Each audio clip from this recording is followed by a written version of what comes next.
Hello everyone, and welcome to another episode of the Daily Gwei Refuel, where we recap the latest news in the Ethereum ecosystem. I'm your host, Anthony Sassano, and today's the 19th of November 2021. Alright everyone, let's get into it. So what a big last 24 hours, a lot to get through, so I'm going to get right into it.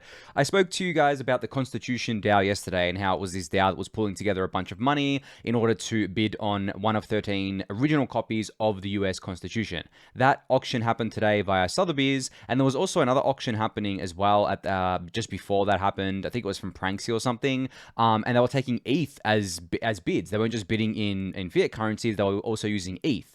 And then you can see here Anti-Prosynthesis put out a tweet saying ETH is money with a screenshot of the live stream, where you can see on the right hand side there's a bunch of fiat currencies, and then it priced in ETH down the bottom. So, you know, the funny thing is, this brings me back to like all throughout, I think it was late 2018, all throughout 2019, a lot of us hardcore ETH people back then were saying, yes, ETH is money. It's so obvious to us, even back then, that ETH was money. And we got so much pushback for this from everyone at the time. It was quite annoying, actually, because there were endless debates about this. And I was just like, what's there to debate? If people use ETH as money, it's liquid. People are using it for multiple different things.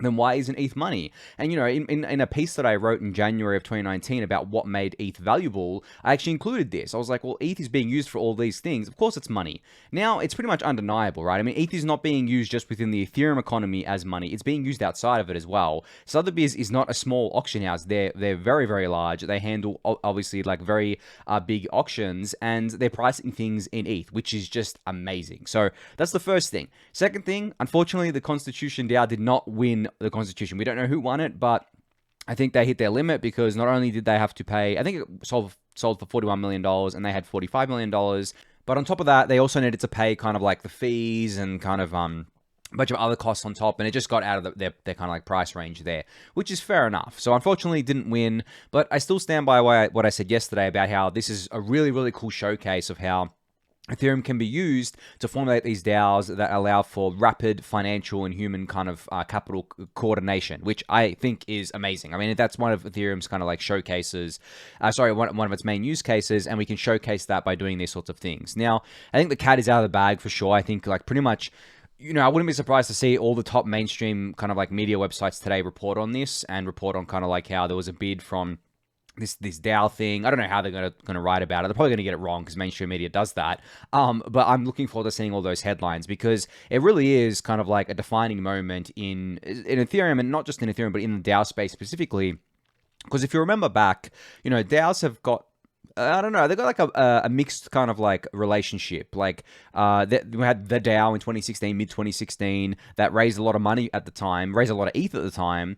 I think it was almost 20 million ETH or something crazy like that. But obviously ETH was worth a lot less back then, like $10, $20. But then, you know, that blew up. Obviously, it got exploited, and we had the whole Ethereum Classic hard fork and blah blah blah. Right, the rest is history from there. Then 2017, we had ICO mania, which kind of like wasn't, I mean, there was some kind of like DAO attempts, but not really. It wasn't really about the DAOs, it was about the ICOs. It was missing the DAO portion to it. And then over the last few years, DAOs have been quiet up until recently. I think up until maybe the last 12 months-ish, they've been very quiet. And even up until like really recently, we had like Pleaser DAO go live, I guess like a few months ago, bidding on NFTs. You know, that was a big deal, but much smaller than, I guess, like what this is, the Constitution DAO.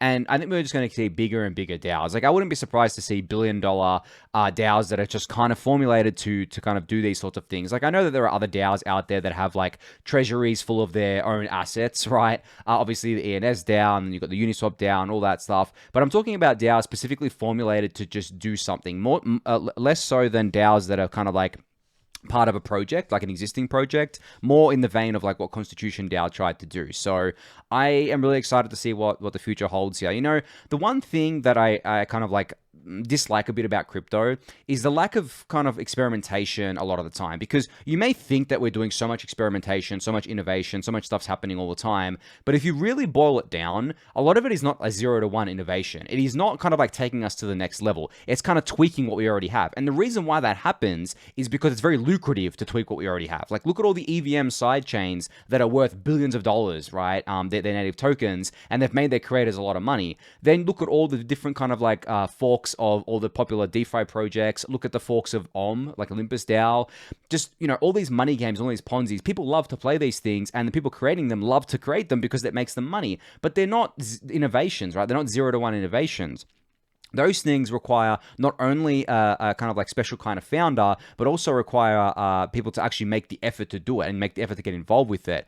And unfortunately, I think like in the short term, there's just too much noise. You're not going to see much of that. But over the long term, you'll see like all the key innovations as they've come along, and you'll be able to kind of look back on them and see them all. But in the short term, it just feels like the space is ruled by Ponzi's, because a lot of it is, right? A lot of it's ruled by Ponzi's and scams and quick money making schemes. And to be honest, if there's new people coming into this ecosystem, they have no context about anything, right, at all. They're just coming in, they're like, okay, what am I going to do? They see these things and they kind of like get involved with them. They don't know the differences between them. They may not even know that it's a Ponzi or that it's like a kind of money game, as I've called them before.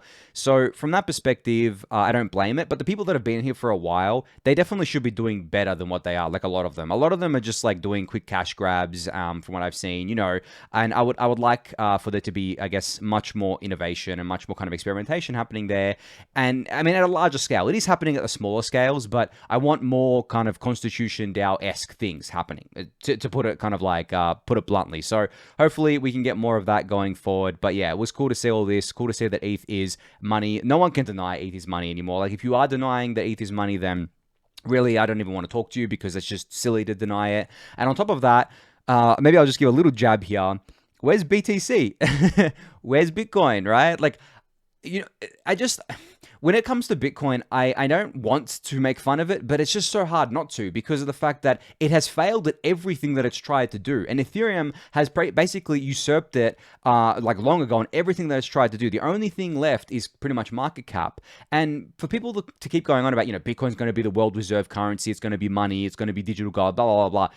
How? Like, where's the evidence of this? Like, I don't get it. And I know that people say this because they've got like a bias, and I've also got a bias towards Ethereum, of course, but they've got a bias. They have like an allegiance to it, and they really want it to be Bitcoin. They don't want it to be Ethereum, and that's fine. If people came along to me and said, hey, ADA, or Cardano's native token, is going to be like the world reserve currency, is going to be money, I would tell these people to piss off as well, right?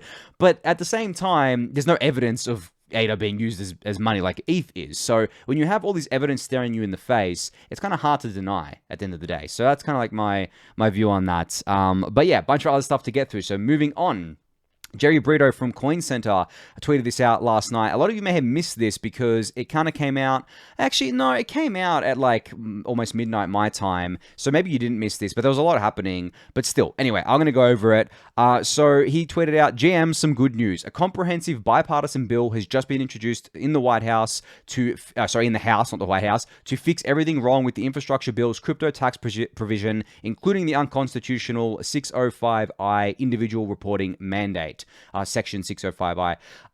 Now, I've said this to you guys before on the Refuel that the infrastructure bill, it doesn't go live until 2023, like early 2023, live. It doesn't become law until early 2023, and we have ample time to amend it until then, right? And that's exactly what's happening. There are bills being introduced to amend this stuff, to fix it. You can see in the thread here, the detail from Jerry. He screenshotted each part of the bill and kind of put his own little commentary on it as well, so you can go read all of this. But I guess I just wanted to highlight this because I wanted to show you guys that it's not the end of the world. And the market doesn't think this either. I know the market right now is kind of like in, I don't know, as I've said before, I don't think the market's bearish. It's kind of like in no man's land. It seems to be Bitcoin that's being weak. ETH seems to be gaining on Bitcoin. So, ETH is fine. And I don't think the market cares about regulatory stuff generally. Like, it's funny. People always point to the China ban of mining as like, the reason why we crashed in May. I don't know if I buy that as like the sole reason. If you go back and look at kind of like the chart for Bitcoin in May, it had done, not leading up to May, it had done an amazing run, right? It had gone basically up only from 10K to 64K with no major crashes. From what I can remember, and then obviously like it went sideways for a bit, and then ETH caught back up, and kind of like a lot of the other a lot of things in the market caught back up, and then Bitcoin rolled over basically and tanked from there. people always point to things to explain it. I'm not saying it wasn't a factor, but at the end of the day, that was a huge regulatory action, right? That was literally China actually banning Bitcoin mining.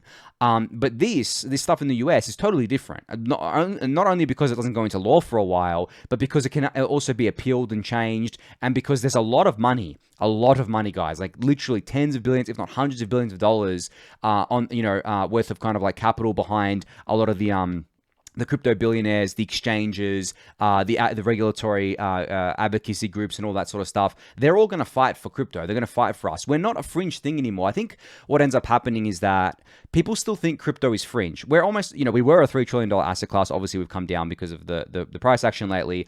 But essentially, we're not a fringe thing anymore. So there's no use thinking about it like that. It's not like the US can come along and basically be like, oh, it's just this pesky little thing. We'll just get rid of it. It's fine. No, it's so deeply ingrained into so many people's lives now that literally we're winning on every front, pretty much. And the reason they're fighting us is because they know we're winning. I remember listening to a podcast on Bankless. Kathy Wood and other people from Arc were on it. And Kathy was saying that banks are hurting from DeFi, not from, people kind of like, I guess, as switching, so to speak, but they're kind of like margins. So their margins being like their new growth is actually hurting because instead of, I guess, like probably younger people make up a big portion of this, instead of them putting their money into a bank, they're putting it into DeFi. They're putting into crypto. They're buying crypto with it. And we saw recently the action from the Commonwealth Bank in Australia, the largest bank in Australia, say that they're going to kind of be supporting crypto directly in their app, which is absolutely massive, right? And the funniest thing about this is that, I was talking to like the bank, to the Commonwealth Bank, and I was like, this is hilarious. Like, they kind of like say that crypto is risky, but then they go ahead and kind of like support it. And I think it's because they're being forced to, because they obviously have all the data to see how much money is outflowing from their bank to these crypto exchanges, and they're missing out on easy revenue.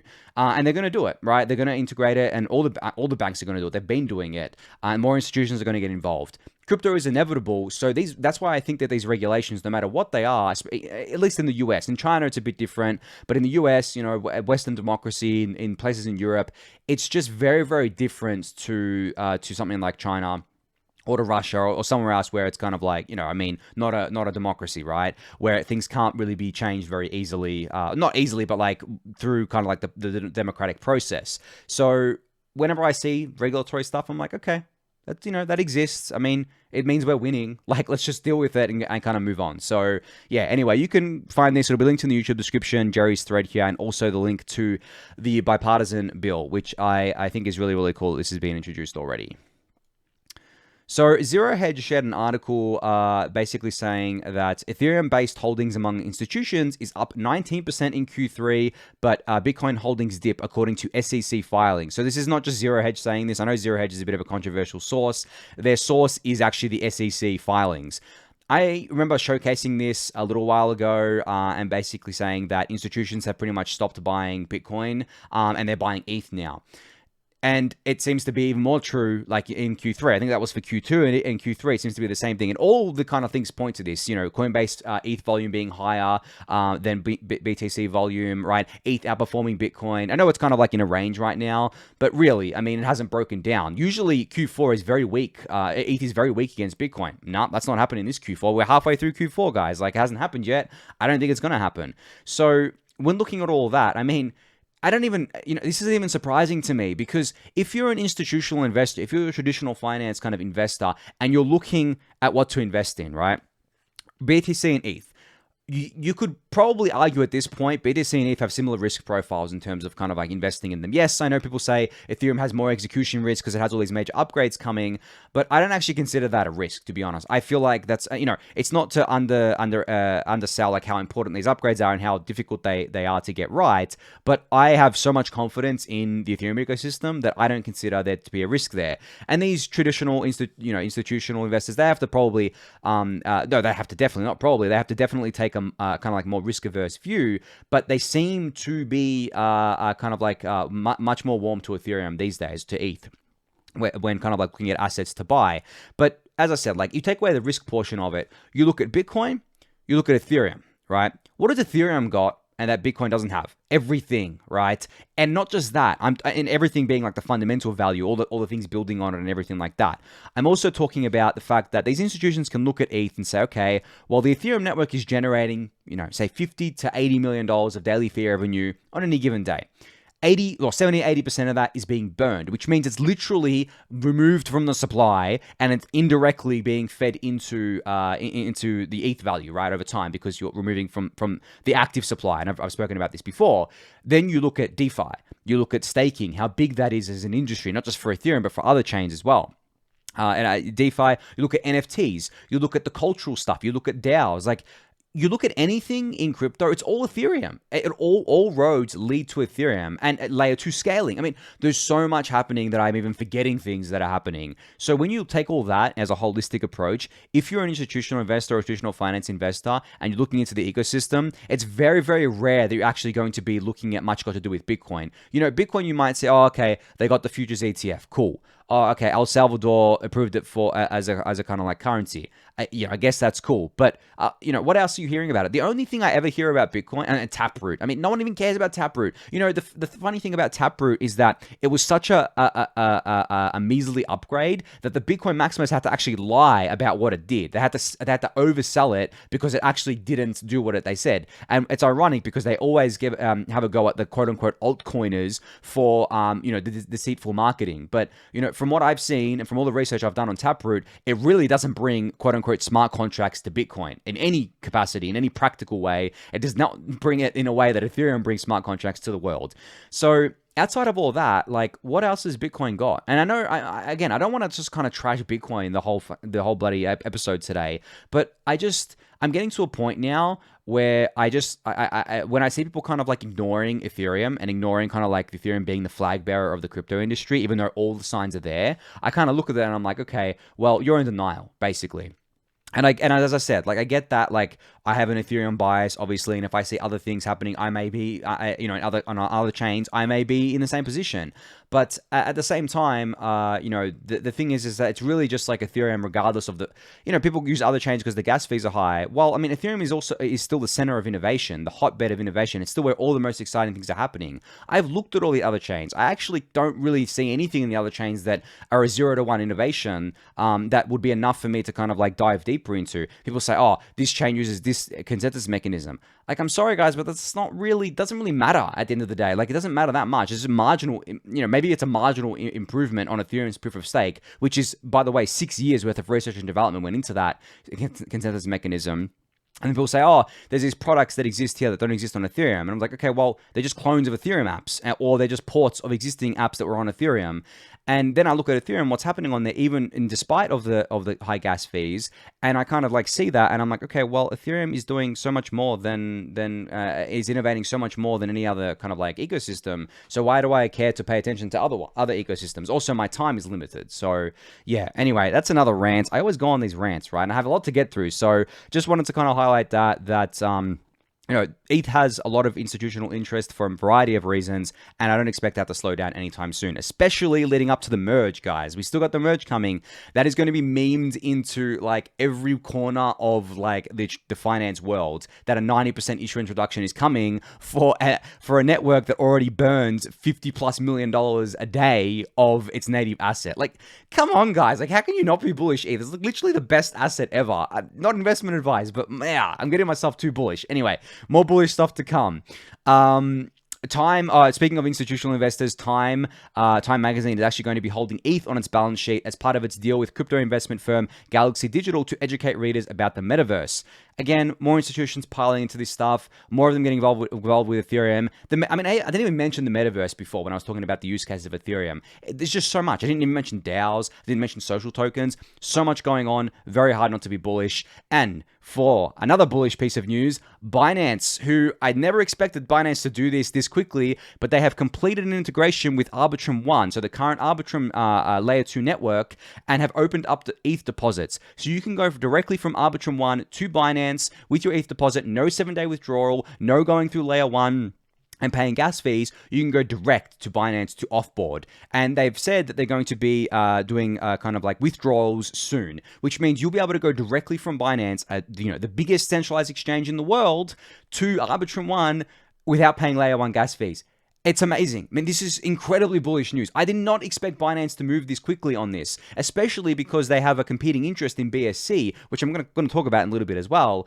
But this is just, I mean, it's insane. Like, I am so looking forward to the other centralized, big centralized exchanges like Coinbase getting a kick up the butt to basically tell them, hey, Binance is beating you again with what they're doing. Please, please, please hurry up and do your integrations, because I really do think this is a massive customer funnel, getting people onto your centralized exchange to onboard onto these layer 2s and to offboard as well. Because if you allow them to on and offboard, well, they're going to keep using you. There's a network effect to be built there.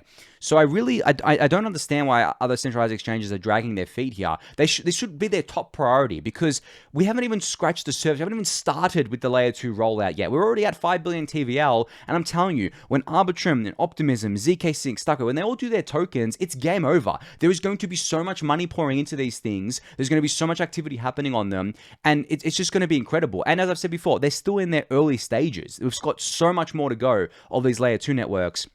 Seriously, the exchanges need to do this. So I'm very, very happy about this. Like, kudos to Binance on this. I've been very critical of Binance in the past, very critical of CZ in the past, but they seem to be on the right track here. CZ even tweeted about it from his own account, which I thought was really cool. So amazing to see. I'm super pumped about that.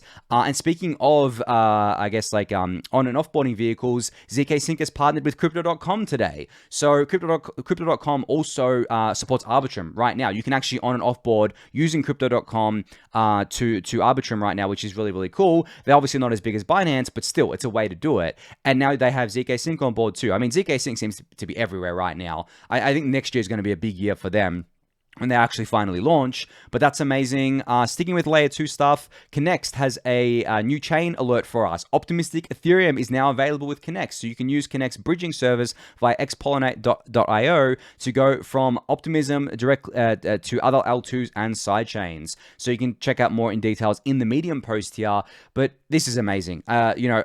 This is all coming so quickly. Seriously, guys, I did not expect this to come this quickly in terms of like bridging, integrations with centralized exchanges, these L2s growing as fast as they have already, major upgrades like OVM 2.0 and Arbitrum Nitro coming soon. It's all happening, and oh man, I am ecstatic about this. Like, I'm literally so happy about this. And the funny thing is that like it's not just these kind of like L2s as well. I've come around to the fact that these EVM sidechains, they're so good for Ethereum because they're still EVM. Like, Ethereum is going to be scaling at layer 2 via the EVM as well, like obviously with Arbitrum and Optimism, and then EVM compatible ZK rollups like zkSync, and Starco is going to have a transpiler. That is the moat and the network effect there. So even if these developers are deploying to other chains like EVM side chains, they're still using Solidity. They're still using the EVM. There's still kind of like there's still a network effect forming around Ethereum, even though it's not technically Ethereum. It's still kind of like in that kind of world, in that universe, and it's still incredibly additive, I think, to Ethereum. So super excited to see that. But yeah, I know I'm like extra bullish today. It's end of week, and I'm just on a high, really. Like, after seeing all this news today over the last kind of 24 hours, especially I watched the Constitution DAO bid live, and that was just like a real cool community thing that happened today on Twitter. But yeah, great to see this integration from Connext.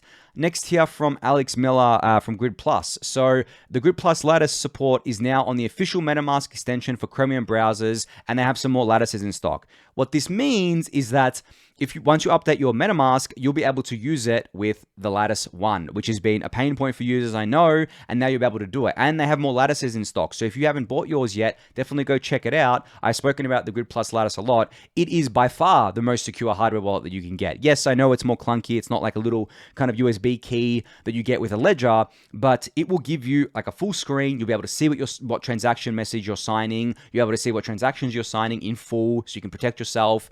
It has like tamper resistance. It has so many security features. It's insane. Just go look at the website. The fact that they've kind of like been out of stock is amazing, because that means that people are actually waking up to them and buying them and kind of like getting involved with them. And now that it has MetaMask support, I think they're going to get even more sales from this. So absolutely amazing to see that. Really, really excited about that. Tuba put out this interesting tweet today where they said new projects should airdrop their tokens to people who have held their uni, ENS, etc. airdrops. Creates an incentive for people to hold their airdrops in expectation of future rewards from other projects. This is how we win together. I actually think this is an interesting idea for a few reasons. First reason is that I agree with Tuba here. It creates an interesting incentive not to dump your tokens because you're expecting another airdrop from another project later on down the line at some time, right? But at the same time, on the other end of things, it's kind of like a risk. Like, do you take the risk that if you hold these tokens, say the tokens, I'm just going to pick up a random number. Say you get tokens, token price is $50 each. Say you have like $10,000 airdrop, and then over the next 6 months, the token price drops to $10. Your airdrop is now worth $1,000, but then you get another airdrop on top of that, and that airdrop is worth, say, $10,000 again. Yes, it was better. You were kind of like better off holding the token that kind of lost the value, right? So that you got this new token. But in saying that, was it really worth the risk for an extra $1,000? I don't know. It's up to people to kind of like come to terms with that themselves. But at the same time, they could work the other way where the token price either stays flat or goes up against USD over time. And then in 6 months' time, you get another massive airdrop and you kind of compound from there. But I don't know if that's going to achieve, like, it comes back to what goal the projects are trying to achieve. Like, are you trying to get like alignment? Are you trying to get them more involved with your DAO? Are you just trying to kind of like, make it so that people don't dump the token straight away? I don't know, because what's going to end up happening if this starts playing out is that imagine, everyone that held their ENS tokens gets an airdrop next week from some other project, but then that doesn't happen again for 6 months. In those 6 months, people are going to keep waiting, but then they're going to sell. They're going to sell anyway. So I don't know, unless it's like confirmed that these other projects aren't going to give tokens to anyone except these people that hold these, certain other airdrops.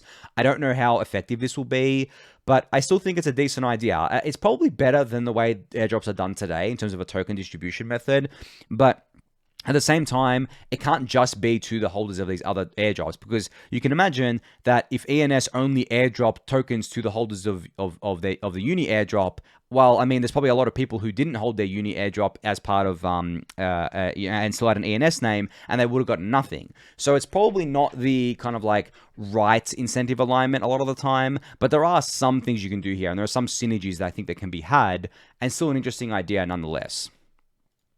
So Aave announced that Aave Arc, the first Aave Arc market, which is their institutional arm, has been introduced here. So you can go and look at this on Mirror. They're introducing it with Fireblocks as the proposed first whitelister. So you can check out the background, the fact that it's going to have KYC because it's servicing institutional clients and working with Fireblocks, which a lot of you may not know what Fireblocks is, but it's basically like enterprise grade kind of infrastructure for, I guess, like playing with centralized exchanges, playing with all the stuff that needs kind of like regulations and all that sort of stuff.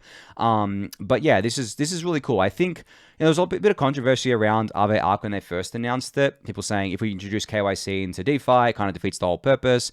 But the thing is, there's room for both, because just because Aave Arc has KYC doesn't mean that the normal Aave markets will ever have KYC. And then some people brought up the concern of, well, the liquidity is just going to go from the normal Aave markets to the Aave Arc markets because they have more money, because they're institutions, right? They're managing other people's money.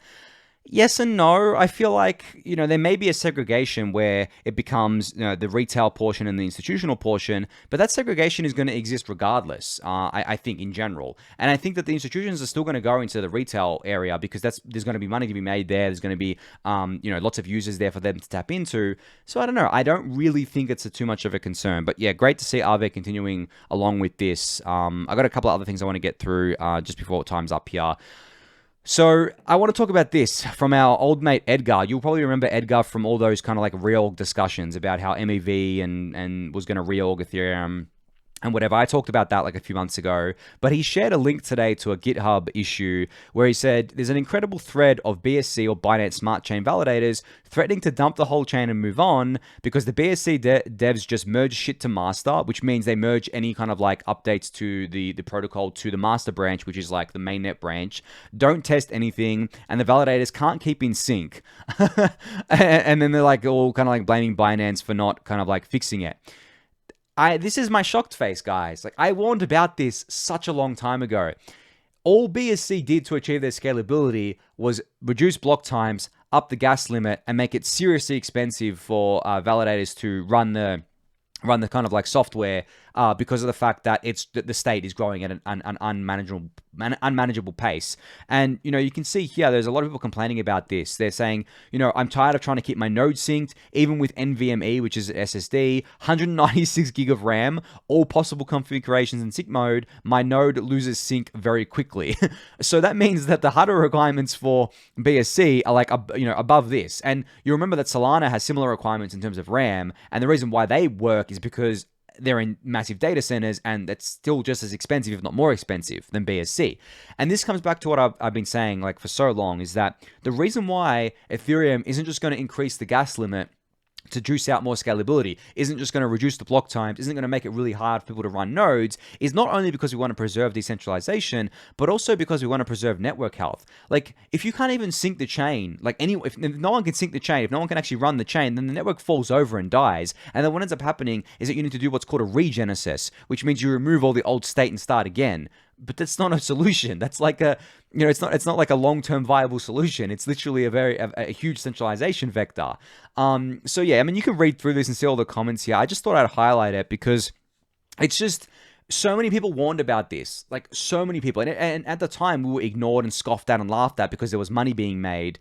But this is exactly why Ethereum is being developed the way it is. And this is exactly why we've chosen to keep Ethereum Layer 1 expensive to use, because we want to be able to verify the chain. We want to be able to keep the network alive, 100% of the time. We want it to be healthy. And then we'll just do all the scaling at Layer 2. It's fine. Like, it's no issue. And, I said in the Discord channel today, I'm like, I wonder if BSC becomes a rollup. Imagine they do that. Imagine they just kind of like convert their chain to a rollup. They fork Optimism or Arbitrum. Maybe they fork one of the zk stuffs and they call it Binance Smart Chain Rollup Edition or something. And then they could continue on their merry way. That would be fine. They'd get all the Ethereum community on board as well. No one would hate BSC anymore because it would basically be something that was paying Ethereum for its security, using ETH. They could still keep BNB and all that sort of stuff.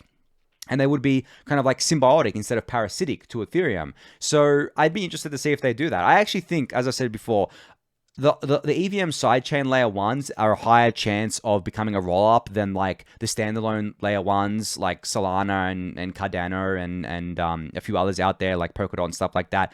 I actually don't think Polkadot would ever become a rollup or anything like that. Solana, maybe. I don't know. It kind of like, it gets a bit murky, but they could actually work well as an execution layer, as I've explained before. But then a bunch of the other ones out there, Cardano, no, that's never happening. Their cult is too strong. They don't want to do that. And Charles would never be for that. But I do think, BSC could do that. So I'm interested to see if they pivot to this, because it gives them way more scalability. They don't have to worry about all these issues they have to worry about here. They don't have to worry about consensus or keeping it in consensus, liveness, all that sort of stuff. They can simply outsource that stuff to Ethereum mainnet, just pay mainnet with the fees, pay mainnet for fees, and then just worry about doing the execution. They could still have an EVM kind of like implementation and everything. That'll be fine. As I said, they probably just fork Optimism or Arbitrum. It's a free world. Everyone can. They've already been forked, so you can just keep forking them if you want.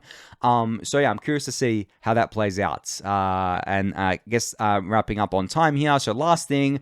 So the second merge community call will be held on December 3rd at 1400 UTC or 9 p.m. Eastern US time. So Trent says here that they'd love to hear from apps, wallets, explorers, and infrastructure providers, and there may be some content overlap from the first call. So if you fit into any of those categories, definitely go check out this link, which I'll put in the YouTube description for you. Cool to see, the merge just plucking along. I know there hasn't been too much noise about the merge lately, but that's good. It means, progress is being made in the background. When there's major updates to kind of like be announced and be put out there into the ecosystem, they will, and I will for sure cover them on the Refuel. But for today, that is it. So thank you everyone for listening and watching. Be sure to subscribe to the channel if you haven't yet. Give the video a thumbs up, subscribe to the newsletter, join the Discord channel, and I'll catch you all next week. Thanks everyone.